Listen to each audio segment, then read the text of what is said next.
திராவிட முன்னேற்ற கழகத்துடைய ஆட்சி வந்து பாத்தீங்கன்னாக்கா ஆரம்ப கட்டத்துல இருந்தே அவங்களுடைய முதலமைச்சர் அவர் மு.க. ஸ்டாலினும் சரி, அவங்களுடைய ஹெல்த் மினிஸ்டர் மா சுப்பிரமணியம் பிளஸ் சட்டத்துறை அமைச்சர் ரகுபதி, இவங்க எல்லாருமே வந்து எனக்கு தோன்றது வந்து இவங்க கனவு உலகத்துலதான் வாழ்ந்துட்டு இருக்கிறாங்க.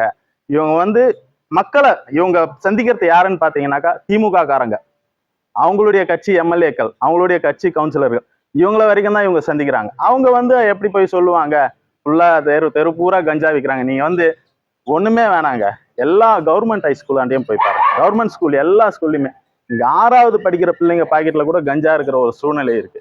இந்த சூழ்நிலை வந்து இன்னைக்கு வந்து பொதுமக்கள் வந்து இதை ஒரு சாதாரணமான விஷயமா பார்க்க கூடாது. இந்த போதைன்றது, இந்த போதை தான் வந்து பல குற்ற செயல்களுக்கு அடித்தளமா இருக்கு. இன்னைக்கு தமிழ்நாட்டுல வந்து குற்ற செயல்கள் வந்து பல்கி பெருகி ரொம்ப நம்ம சொல்ல முடியாத அளவுக்கு, நினைச்சு பார்க்க முடியாத அளவுக்கு குற்ற செயல்கள் அதிகமா இருக்கு. இதுக்கு காரணம் என்னன்னாக்கா, இதுக்கு முக்கியமான காரணம் இந்த போதை தான். இவர் ஹெல்த் மினிஸ்டர் வந்து கண்ணை மூடிக்கிட்டு இருக்காரா என்னன்னு தெரியல, இல்ல வெறும்னே வந்து அவர் வீடு, அவர் செக்ரட்டரியேட், அவர் ஆஃபீஸு, அவருடைய பர்சனல் ஆஃபீஸ் இங்க மட்டும்தான் பாக்குறாரான்னு தெரியல. ஃபீல்டுல இறங்கி அவங்க பாக்குறது இல்லை. ஃபீல்ட்ல இறங்கி பார்த்தாதான் தெரியும் அவங்களுக்கு. இன்னொன்னு, இந்த உளவுத்துறை ரிப்போர்ட் எல்லாம் அவங்களுக்கு கிடைக்குதா இல்லையான்றதே நமக்கு தெரியல.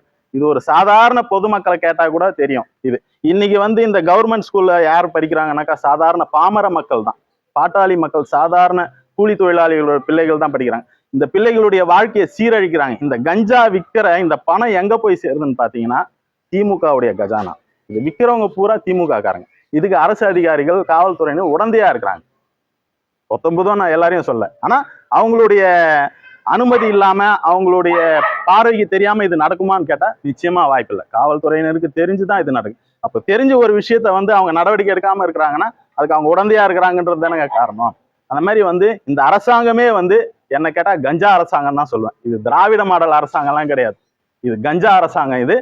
இந்த அரசாங்கம் ஒழியணும். மக்களும் சாதாரண வளரும் இளைஞர்கள், இந்த இளம் பருவத்தினரை வந்து இந்த போதை வழியிலிருந்து பாதுகாக்கணும்னாக்கா இந்த திமுக அரசாங்கம் ஒழிஞ்சு அனைத்து இந்திய அண்ணா திராவிட முன்னேற்ற கழக ஆட்சி அண்ணன் புரட்சி தமிழர் எடப்பாடியார் தலைமையில் அமைஞ்சாதான் இந்த தமிழ்நாடு இந்த போதையின் பாதையிலிருந்து காப்பாற்றப்படும்ன்றதை தெரிவிச்சுக்கிறேன்.